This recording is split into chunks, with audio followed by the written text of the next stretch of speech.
नमस्कार दोस्तों, मेरा नाम भव्य मंगला है। मैं अपनी किताब the power of self talk से मोटिवेट होकर एक और बेहतरीन टॉपिक लेके आया हूँ। और आज टॉपिक है कंसंट्रेशन करने में क्यों हमें दिक्कत होती है। और जब तक ये वीडियो समाप्त होगा आपको समझ में आएगा क्या कारण है कि हमें कंसंट्रेशन करने में या फोकस करने में दिक्कत आती है। क्या कारण है जिस कारण से ये प्रॉब्लम आती है और क्या कर सकते हैं जिससे इस कंसंट्रेशन को हम इम्प्रूव कर सकते हैं और जो भी हम कुछ करना चाहते हैं उसे अफेक्टिवली कर सकते हैं। मैं शुरू करूँगा एक स्टोरी से। स्टोरी है 4 दोस्तों की जिनकी पढ़ाई में बिल्कुल ही मन नहीं लगता था और उन्हें लगा कि किस तरीके से अपनी अटेंशन को इम्प्रूव करें। तो एक साधु के पास गए। साधु ने कहा ठीक है, एक काम करो, 1 हफ्ते के लिए बात करना बंद कर दो, बिल्कुल मौन में आपको रहना है और 1 हफ्ते बाद आपको अपने आप कंसंट्रेशन आ जाएगी। उन 4 दोस्तों ने कहा ठीक है और वो सुबह से ही बैठ गए मौन धारण करके। जब शाम होने लगी तो जो दिया था उसमें जो तेल था वो कम होने लगा था। उन्हें लगा कि दिया बुझ जाएगा तो अंधेरा अंधेरा हो जाएगा। तो उन्होंने ज़ोर से शोर मचाया कि सेवक जल्दी आओ और देखो ये दिया बंद हो रहा है। जैसे ही एक दोस्त ने ऐसा बोला, इमीडिएटली जो उसका दूसरा दोस्त था बोला, अरे तुम बोल क्यों रहे हो, हमने तो बोलना नहीं था। इतनी देर में तीसरा बोला, तुम दोनों बेवकूफ़ हो, क्यों बात कर रहे हो तुम। अभी इतना ही हुआ था कि चौथा बोला, देखो मैंने कुछ नहीं बोला, मैं बिल्कुल चुप हूँ। ऐसे ही तो कुछ होता है लाइफ में, जब हम किसी काम को एंजॉय नहीं कर रहे होते हैं बट ज़बरदस्ती उस काम को कर रहे होते हैं सिर्फ इसीलिए कि हम उससे कुछ पाना चाहते हैं, तो कुछ कुछ ऐसा ही होता है। एक बहुत ही इंटरेस्टिंग बात की गई है कि पैसे से मिली खुशी कुछ समय के लिए साथ रहती है, लेकिन अपनों से मिली खुशी जीवन भर साथ रहती है। अक्सर ऐसा होता है कि जब भी हम फोकस या कंसंट्रेशन की बात करते हैं तो हम हमेशा ये पाते हैं कि वो अक्सर होता नहीं है। अगर हम लाइफ की कुछ बहुत सिंपल और इम्पॉर्टेंट चीज़ों को भी देखें, जब भी हम सोचते हैं कि हम पूजा करना चाहते हैं, तो जब भगवान की हम पूजा कर रहे होते हैं तो हमारा ध्यान सब जगह होता है सिवाय वहाँ पे जहाँ पे होना चाहिए। जिस समय हम सोचते हैं कि हमें अपनी फिटनेस पे कुछ काम करना चाहिए, उस समय हम अगर जिम में हम जाते हैं तो हमारा सारा ध्यान उस पेन के ऊपर या उन सब चीज़ों के ऊपर आता है कि हम ये नहीं खा सकते, वो नहीं खा सकते। इनफैक्ट अक्सर ऐसा देखा गया है कि जब हम नौकरी कर रहे होते हैं तो अक्सर हम सोचते हैं कि जब हम रिटायर होंगे तब लाइफ को हम कैसे एंजॉय करेंगे, ऐसा होगा वैसा होगा। लेकिन उनसे पूछिए जो लोग रिटायर हो गए, वो हमेशा ये सोच रहे होते हैं कि वो लाइफ कितनी अच्छी थी। यानी कि जो काम हम कर रहे हैं उसको करके हम खुश नहीं हैं और हम कुछ और करना चाहते हैं। और यही कारण है कि हम हमेशा ही डिस्ट्रैक्ट रहते हैं, हम हमेशा ही हमारा माइंड इधर या उधर रहता है, कभी उस बात पे फोकस नहीं रहता। और अक्सर हमें कई बार सिखाया भी जाता है कि हमें कुछ करना है तो उसके लिए लड़ना पड़ेगा और उसके लिए कुछ भी हो तो करना पड़ेगा। लेकिन जितना ज़्यादा हम लड़ते हैं कुछ समय के लिए हम सक्सेसफुल हो पाते हैं, बट लेकिन फिर हमारा ध्यान भटक जाता है और फिर हम इधर उधर की बातें करने लग जाते हैं।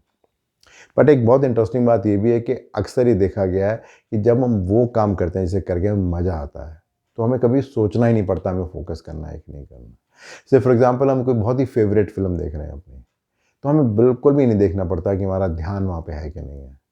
अगर मान के चलिए कि हम कोई खेल ऐसा खेल रहे हैं या कोई ऐसा स्पोर्ट देख रहे हैं, जैसे क्रिकेट देख रहे हैं, तो हमें बिल्कुल भी अपने ध्यान को वहाँ लाने की ज़रूरत नहीं होती। 100% ध्यान हमारा वहाँ होता है। या अक्सर ऐसा होता है कि जब हम किसी बहुत ही अच्छे मित्र के साथ होते हैं तब भी ऐसा ही होता है। तो इसका मतलब क्या हुआ? इसका मतलब जो भी हम काम कर रहे हैं अगर उस काम को करके हमें खुशी मिल रही है तो उस समय हमें बिल्कुल भी ध्यान को कहीं लाने की ज़रूरत नहीं होती, ऑटोमेटिकली वहाँ पे वो आ जाता है।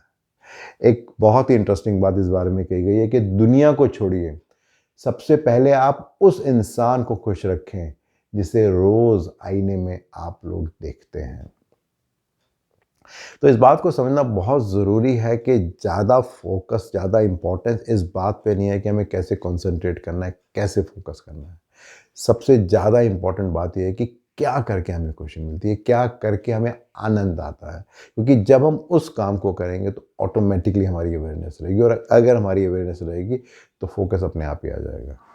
एक बार नासा के स्टेशन में एक आदमी जो सफाई कर रहा था उससे पूछा गया कि आपका क्या रोल है।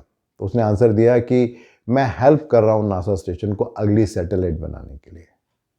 तो इसका मतलब क्या हुआ कि वो जो काम कर रहा है उस काम को पूरी तरह से एंजॉय कर रहा है, उसे लगता है कि वो एक बहुत इंपॉर्टेंट कंट्रीब्यूटर है।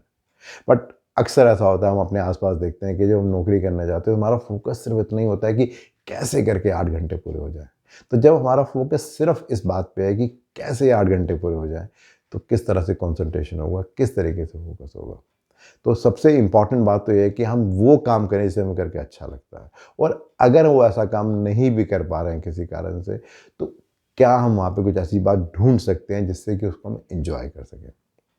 आपने महाभारत में एक बहुत ही इंटरेस्टिंग किस्सा सुना होगा कि जिस समय गुरु द्रोणाचार्य ने अपने सभी शिष्यों को बुलाया, जिसमें अर्जुन भी एक थे, और उन्होंने कहा कि मैं इस पेड़ के ऊपर एक लकड़ी की मछली को बांध रहा हूँ और नीचे पानी है, आपको पानी में देख के ऊपर तीर चलाना है और मछली की आंख में मारना है। और उन्होंने फिर सभी अपने शिष्य से पूछा कि आपको क्या दिख रहा है पानी के अंदर। तो किसी ने कहा आकाश दिख रहा है, किसी ने बोला मछली दिख रहा है, किसी ने कहा पेड़ दिख रहा है। जब अर्जुन से पूछा कि अर्जुन आपको क्या दिख रहा है पानी के अंदर, तो अर्जुन ने कहा मुझे सिर्फ और सिर्फ आंख दिख रही है। और जब गुरु द्रोणाचार्य ने उससे बोला कि ठीक है आप तीर चलाओ, तो वो तीर बिल्कुल उस मछली की आंख में जाके लगा। और वो क्यों हुआ ऐसा? वो इसलिए हुआ क्योंकि उसका सिर्फ एक ही जगह फोकस था, उसकी अवेयरनेस 100% वहाँ थी। तो ये बहुत ज़रूरी है कि जो भी हम काम करें, अगर हम उसे अवेयरनेस से कर रहे हैं, अगर हम उसे खुशी से कर रहे हैं, तो बहुत ज़्यादा पॉसिबिलिटी है कि जो भी हम रिजल्ट चाहते हैं वो मिलेगा।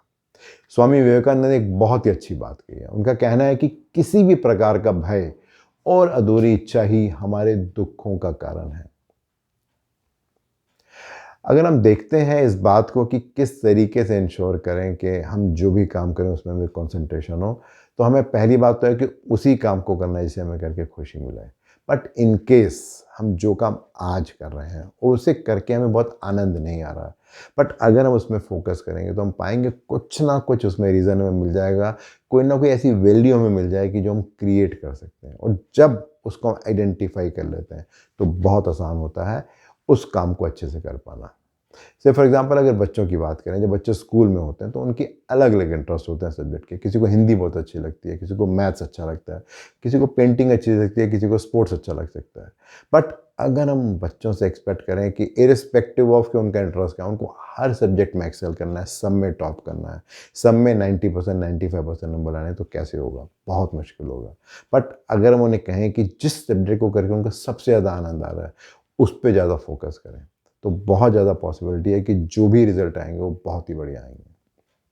और ऐसा आपने देखा होगा, अक्सर ऐसा होता है कि जो बहुत अमीर आदमी है, बहुत ही रिस्पेक्टेबल आदमी है, बट आपको हो सकता है वो बहुत ही बोरिंग और डिप्रेसिंग दिखे। और एक दूसरा आदमी आपको ऐसा दिखेगा जो कि एक बेसिक लाइफ जी रहा है, लेकिन उसके चेहरे पे हमेशा एक चमक दिखेगी, एक खुशी दिखेगी। तो उसमें फ़र्क सिर्फ एक ही बात का है कि वो जो काम कर रहा है वो खुशी से नहीं कर रहा, और जो दूसरा आदमी है उस काम को बहुत खुशी से कर रहा है। इसका मतलब ये नहीं है कि हमें अमीर नहीं होना चाहिए, हमें पैसे नहीं कमाना चाहिए, हमें एक सर्टेन पोजीशन नहीं लेनी चाहिए। इम्पॉर्टेंट बात ये है कि हम जो भी काम कर रहे हैं उसका पर्पस ठीक होना चाहिए। अगर वो पर्पस ठीक है, अगर हमें पता है कि ये काम करके मुझे खुशी मिलती है, तो जो भी हम करेंगे सफलता हमेशा मिलेगी। एक बहुत ही इंटरेस्टिंग बात है जो ऑस्कर वाइल्ड ने बोली है। उनका कहना है कि अपने दिल में प्यार रखिए, क्योंकि इसके बिना ज़िंदगी वैसे ही है जैसे कि कोई बिना फूलों का बगीचा। अगर मैं अपनी बात करूं तो मेरा हमेशा ये प्रयास रहता है कि मैं वही काम करूं जिसे मुझे करके खुशी मिलती है, जैसे कि वीडियो बनाना। बट ऐसा कई बार होता है कि कुछ ऐसे काम भी कर रहा होता हूं जिसमें बहुत आनंद नहीं आता, लेकिन वहाँ भी मेरा प्रयास यही रहता है कि क्या मैं कोई सही कारण ढूंढ सकता हूँ जिससे कि उसको भी मैं एंजॉयमेंट के साथ करूँ। आप क्या कर रहे हैं? मैं इंतज़ार कर रहा हूँ आपके फीडबैक का। धन्यवाद।